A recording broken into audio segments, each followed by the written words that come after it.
Sobrang nakakalungkot at naging sunod-sunod ang nakakagimbal na balita ang sumalubong sa atin sa pagpasok ng buwan ng Mayo.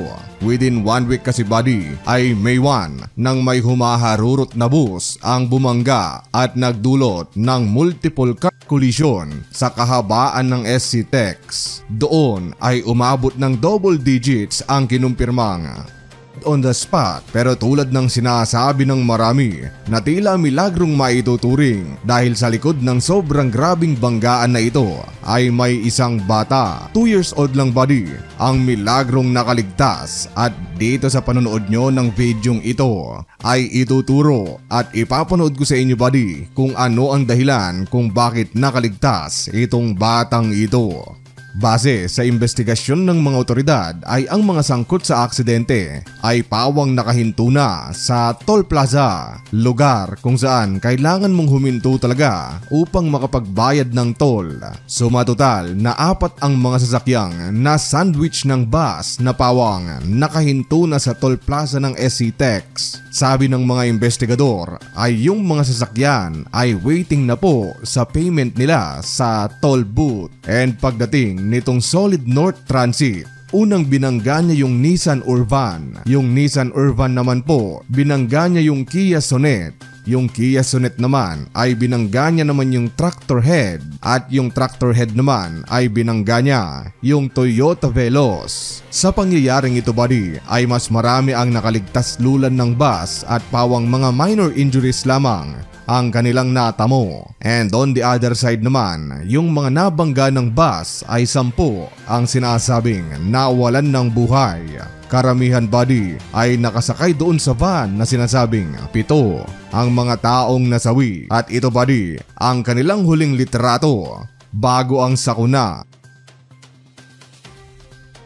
Tanging yung driver lamang ng van na ito yung nakaligtas. Mapunta naman tayo sa driver ng bus sa mabilisang breathalyzer check o paraan ng mga pulis upang malaman kung nakainom ba ang isang driver. Ay negative naman. Para naman buddy sa ipinagbabawal na gamot ay noong una ay hindi pumayag yung driver, pero kalaunan ay napilitan din itong magpa-drug test. Sa ginawang ito ngayon ng mga pulis ay parehong negative ang naging resulta nito. Sa ngayon ay nasuspende at na-revoke na ang lisensya ng driver, pero ika ng mga otoridad ay ang problema sa Pilipinas hindi naman yung batas at regulasyon, madalas yung enforcement.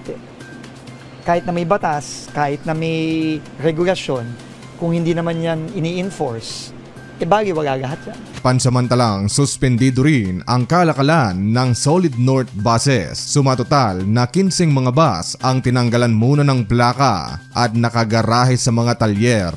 Ngayon, ang mga taong sangkot sa aksidente buddy ay maaaring makatanggap ng 200 sa mga injuries lamang at 400,000 pesos each naman para sa mga taong namaalam. Ito ay bilang danyos perwisyo mula sa pangyayaring ito. At oo nga pala buddy, bago ko tapusin ang unang bahagi ng video natin ngayon, ay malamang sa malamang ay isa rin kayo sa mga nagtatanong kung bakit how on earth na milagrong maituturing na nakaligtas yung 2 years old na bata sa likod ng kung titingnan mo ang nangyaring aksidente, parang wala nang pag-asa na may makikita ka pang buhay sa aksidente. Well, ito ay dahil ang batang nakaligtas kasi ay nasa kung tawagin ay CRS o Child Restraint System o sa madaling sabi ay isang car seat. Ito ay yung inilalagay sa likurang bahagi ng sasakyan upang hindi tumilapon ang mga batang sakay ng isang kotse.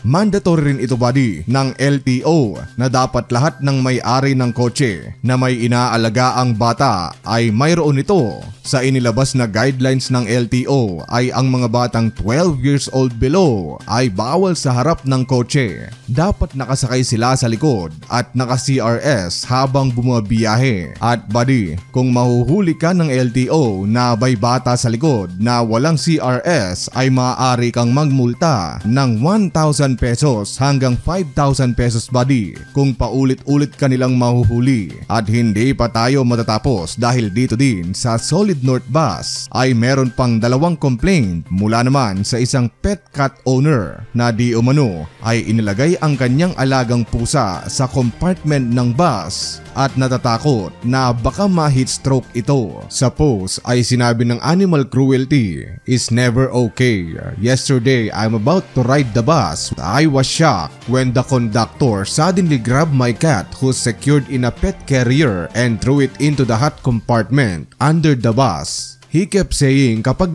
yan, wala akong kasalanan, pusa lang naman yan, as if my pet's life didn't matter. The driver even laughed while saying, mamaya lang, wala na yan, mainit pa naman dun.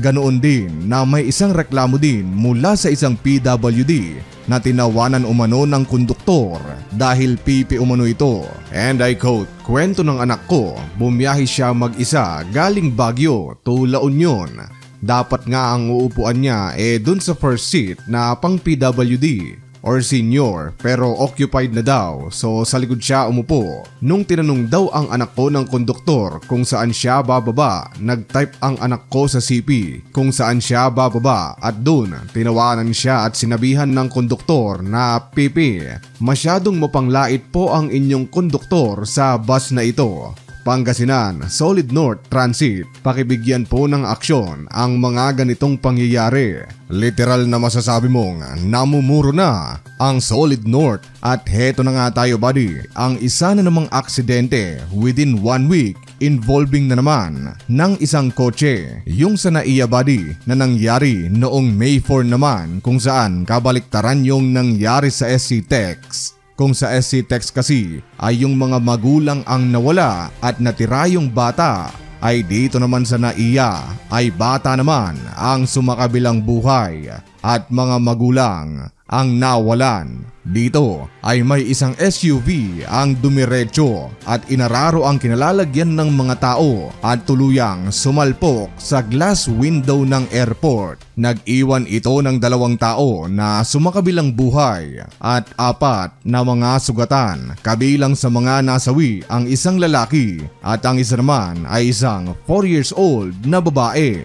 Sabi sa kwento ay susunduin lang sana ng mag-ina ang kanilang tatay na more than 2 years na nagtatrabaho sa ibang bansa nang mangyari ito. May mga My Day din silang ipinost sa kanilang social media pages bago mangyari ang sakuna.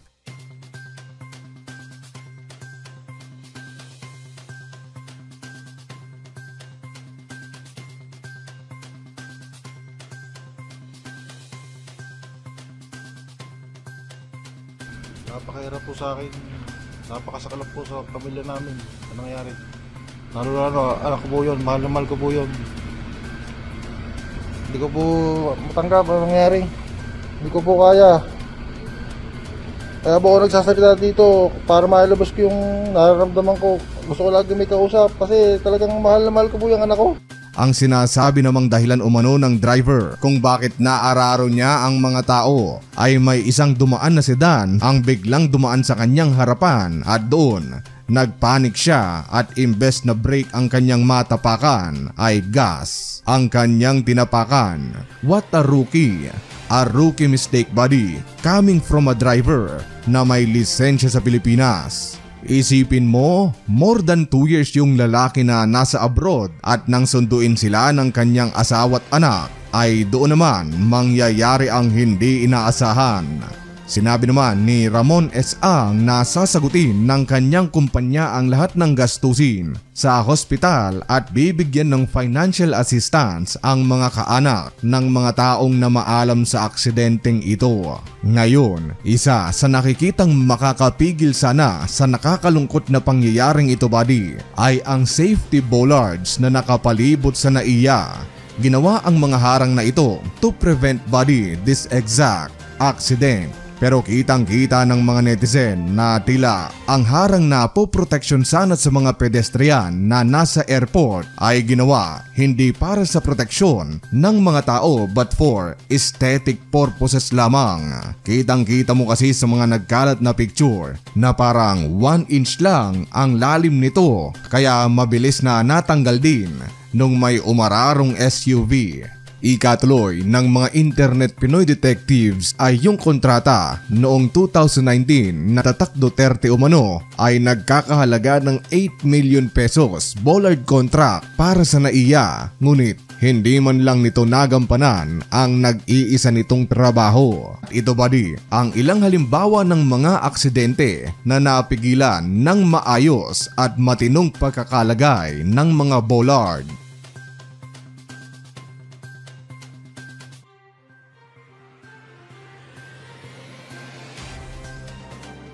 Ito pa ang sobrang nakakalungkot sa pangyayaring ito dahil sa likod ng mga kaliwat ng aksidente na naglipa na sa ating mga kalsada ay may mga tarantad, at tumandang mga paurong ang kinukonsinte ang mga nagdudulot ng mga aksidenteng gaya nito. Sa isang viral video kasi ay kinapsyonan pa nila ito ng "Kita mo sa mukha ng driver na hindi niya sinasadya pero hindi na maibabalik yung buhay ng isang lalaki at bata na nasawi. Naaawa ako sa mga bata at magulang nila pero naawa din ako kay Kuya Driver kasi aksidente lang. I'm sure hindi niya yan sinasadya." Anong sinasabi mong kita mo na hindi naman pala sadya? Nakakaawa yung mukha ng tao. Ano yun? Wala tao lang tayo. Nagkakamali at hindi perpekto. Nakakaawa kasi yung mukha ng driver. Well, sabihin mo yan sa 10 mga naging biktima na inararo ng bus doon sa SC Tex at sa tatay nitong bata. Hindi naman pala sinasadya, aksidente lang ang lahat kasi nakakaawa yung mukha ng driver. Well, guess what? Nang dahil sa nakakaawang mukha ng driver na ito ay may isang inosenteng bata ang nawala. Nang dahil sa nakakaawang mukha ng driver ng SUV ay may amang nangulila sa anak. Nang dahil sa nakakaawa yung SUV at hindi naman talaga niya gusto ang nangyari ay may pangarap na naman na hindi matutupad. Ganon din sa driver ng bus sa SC Tex. Wala aksidente. Nakatulog siya, wala tayong magagawa. Tao lang tayo, lahat nagkakamali. Well, ina mo po, puro kayo awa kaya wala tayong disiplina sa kahit na anong bagay. At heto ngayon buddy ang sobrang nakakagulat dahil alam mo ba na sinabi ng LTFRB na ngayong 4 na buwan pa lang tayo sa taong 2025 ay nalampasan na agad yung total number na recorded ng LTFRB na mga aksidente kung saan may namaalam at na-injure kumpara sa buong taon ng 2024. Hindi lang yan dahil mabalik tayo kay Senator JV Ejercito. Sa kanyang Facebook page ay pinost niya ang videong ito na may caption na "Hindi dapat pinopost ang ganitong videos na reckless driving sa public roads. Sa racetrack ka kumarera, baka pamarisan pa, maging responsable." Sa video ay loud and proud na makikita natin na ipinagmamalaki ng isang Facebook page na may pangalang Smoke Machine ang kanilang obra na bumilis ang kotse na kanilang sinerbisyuhan ng ECU remapping at kaya umano nitong makipagkarera sa kalsada. Kita nyo LTO at LTFRB, ganyan kayo ginagawang katatawanan ng mga Pilipinong walang disiplina sa daan kasi inaasahan nilang walang galaw o aksyon ang magmumula sa inyo. Good thing ay sinend na ito ni Senator JV Ejercito sa DOTR. Come on LTO and other agencies, I believe in you. I know na you can do better. Sa huli ay sa likod ng mga kaliwat ng pangyayaring ito sa kalsada ng Pilipinas ay nagsalita na rin ang ating Pangulo na si Ferdinand Bongbong Marcos. I extend my heartfelt condolences to all the families who have lost loved ones and to those who were injured in the recent tragedies at the SC Tex Toll Plaza and NAIA Terminal 1. 10 lives were lost in a devastating collision in Tarlac. Days later, 2 more, one of them a child, were taken in a tragic accident at the airport. These incidents should never have happened, and now we will ensure they never happen again. I have instructed Secretary Vince Dizon of the DOTR to move decisively. First, to identify, to hold accountable those responsible, and second, to put in place the necessary reforms to prevent further loss of life. We are taking the following actions. Review of driver licensing to ensure that only fit, capable, and responsible individuals, whether driving public or private vehicles, are allowed on our roads. We will demand accountability where it is due, and we will build a transport system that truly protects Filipino people.